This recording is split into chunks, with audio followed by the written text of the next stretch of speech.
Bonjour French Press USA, je suis dans le Café des éditeurs à Paris, à Odéon. J'aime bien lire le matin pour vous parler de la lecture qui a accompagné ma semaine.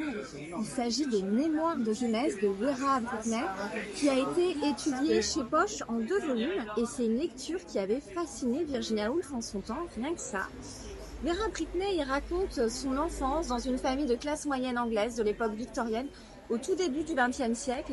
C'est une petite fille avide de savoir, de connaissances, qui a quand même de la chance de faire des études secondaires, mais qui doit devenir ensuite une débutante de province, qui doit penser au mariage et ça l'intéresse pas du tout.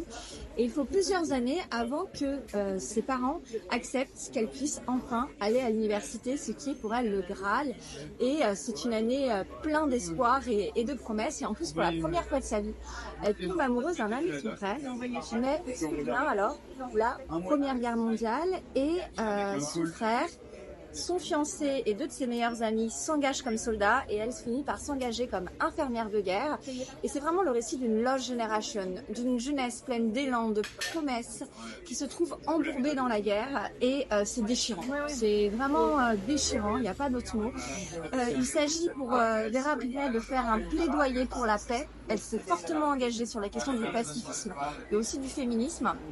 Et j'ai trouvé bouleversant la lecture de l'après-guerre, comment essayer de se reconstruire après ce carnage. Et c'est vraiment très très beau. Et en même temps, il y a cette touche d'espoir qui permet de donner un petit peu de lumière à ce cas. Je vous remercie.